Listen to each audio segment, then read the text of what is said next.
Ciao da Fulvia e bentornati sul mio canale Blue Spin Art. Ho realizzato questa maglia in una settimana, anzi forse meno, sicuramente con più tempo a disposizione, 3-4 giorni sono più che sufficienti. È una maglia corta, è un modello basico e tradizionale per la lavorazione al crochet e vi lascio quindi alle immagini per descrivermi quali sono i passaggi fondamentali e principali da seguire. Buon spin art a tutti e se avete voglia di lasciarmi qualche commento vi leggo sempre con piacere. Ciao da Fulvia.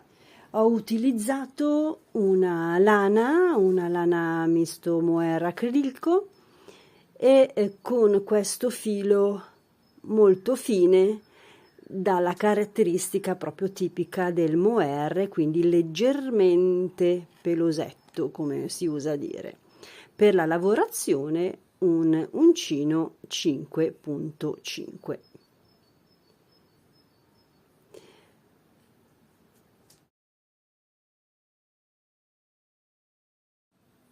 Questo è il modello da seguire. Come vedete si tratta proprio di comporre dei rettangoli, uno per la parte posteriore, due per i frontali relativamente alla metà rispetto alla misura del posteriore e due rettangoli per le maniche. Inizieremo col montare una catenella per affrontare la prima parte del lavoro che è il posteriore. La catenella è di fatto lunga tanto quanto la lunghezza del corpo della mia maglia, quindi lavoreremo righe in questo senso. La prima parte di punti alternati bassissimi e bassi creeranno questo motivo che poi sarà più stretto sulla vita della maglia. Lo stesso ovviamente da questa parte e per le maniche costituiranno il polsino.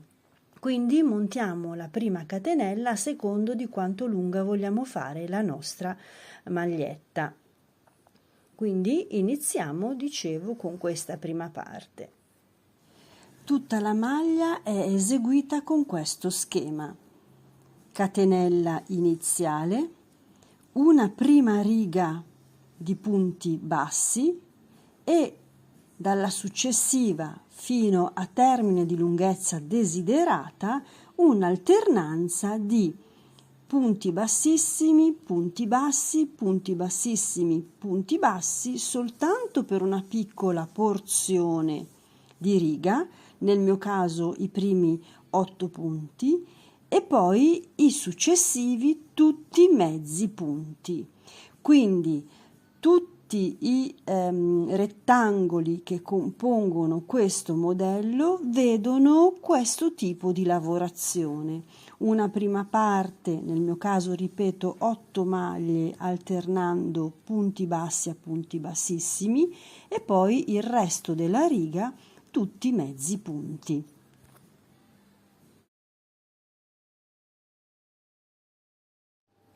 Inizio il lavoro con una catenella di 54 maglie.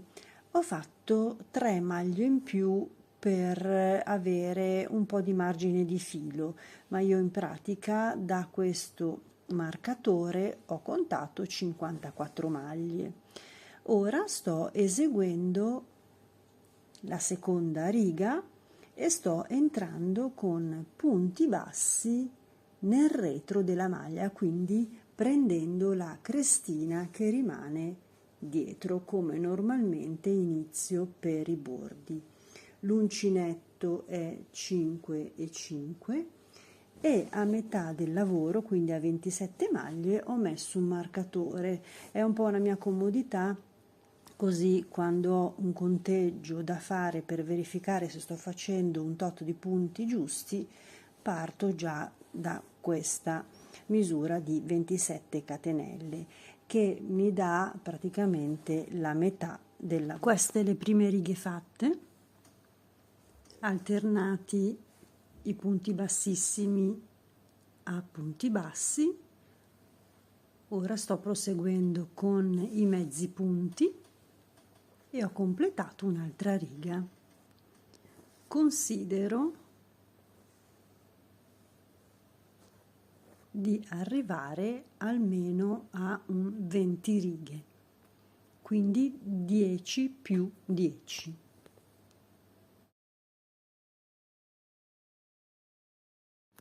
Sulla catenella iniziale di 54 maglie ho realizzato quindi i primi 8 punti alternati bassi bassissimi, e così si crea questo effetto che è tipico proprio del polsino o comunque della zona vita della nostra maglia. Successivamente il resto della riga è sempre a mezzi punti e sempre entrando con la lavorazione nella maglia retro, così che vi rimane questo bell'effetto maglia a coste. Ora eseguiamo più righe tanto quanto vogliamo la larghezza del nostro pannello posteriore sulla schiena.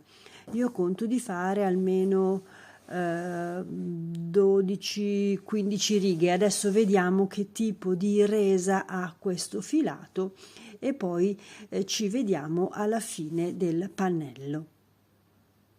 Sono arrivata a eseguire 18 coste, quindi 1, 2, 3, 4, 5, 6, 7, 8, 9, 10, 11, 12, 13, 14, 15, 16, 17, 18 coste e ho raggiunto un totale di circa 37 centimetri. Ecco, questa è la mia parte posteriore e qui vedete tutta la parte bassa, quella che poi corrisponderà alla vita, con i 8 punti, le 8 maglie, sempre eseguite alternando punti bassi a punti bassissimi. Ora creiamo 2 pannelli, che saranno i 2 pannelli frontali, proprio relativi alla metà, perché il frontale voglio che sia scollato, e quindi dividiamo queste 2 parti frontali e ovviamente eseguiremo la metà. Quindi abbiamo detto che questi sono 18, farò un pannello di 9 e un altro pannello di 9.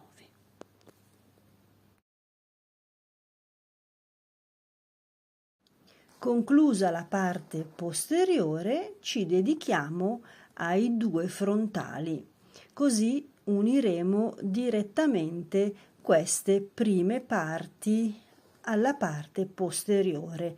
Vedrete che sarà proprio molto veloce ad eseguire queste piccole porzioni perché le righe vanno veramente molto spedite. Ecco, qui vedete la parte posteriore, le mie totali 18 coste, una prima metà di 9 con il primo pannellino frontale e adesso sto eseguendo anche l'altro pannello frontale e raggiungerò anche da questa parte 9 coste. Ricordo che per coste intendo una riga andata e ritorno, quindi di fatto qui 18 più 18, 36 e qui 18 righe e 18 righe. Se avete più seno e quindi la parte frontale è più abbondante, eventualmente potete anche aumentare di qualche riga i pannelli frontali per aiutare la vestibilità del seno. Arriviamo anche alla fine di questo pannello e poi in modo molto semplice inizieremo a chiudere i pannellini e affronteremo la lavorazione delle maniche. Ora ci occupiamo delle maniche che a secondo di quanto lunga avete fatto la vostra maglia avranno bisogno di una catenella molto probabilmente più lunga, perché la manica, il braccio di solito è lungo rispetto alla vita. La mia maglia è un po' più corta sotto il seno, quindi le maniche hanno bisogno di una catenella più lunga. Proseguiamo così a fare il nostro rettangolino della manica. Fatti anche 2 pannelli frontali. Sono esattamente la metà rispetto al pannello posteriore. 18 erano dietro le mie coste e 9 da questa parte, 9 da questa, sono esattamente 18. Ora dovremo affrontare la lavorazione delle maniche. Saranno sempre dei pannelli lavorati all'identico modo e per valutare quanto grandi dovete farli, considerate il vostro giro manica. Sotto l'ascella prendete proprio l'ingombro della vostra spalla ascella. Io devo arrivare almeno a un 29-30, quindi più o meno questa adesso è la lunghezza che prevedo per le righe.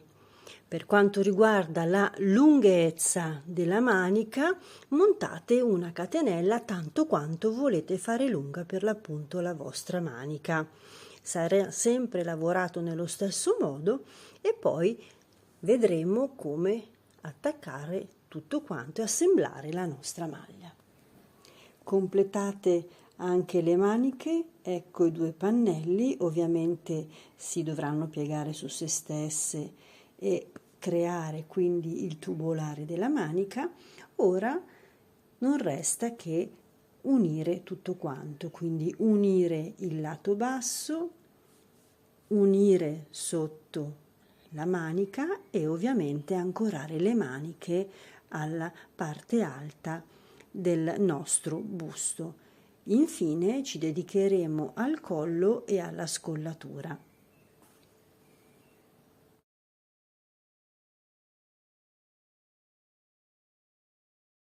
Uniamo nella parte interna trovando la posizione corretta sulla metà con ago e filo, aiutandoci anche con dei marcatori.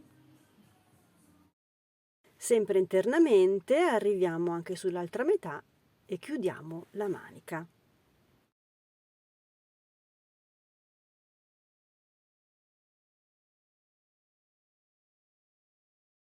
Unite spalle e maniche. Adesso ci dedichiamo alla scollatura che uniremo fino a quel punto, chiudendo tutta la parte finale.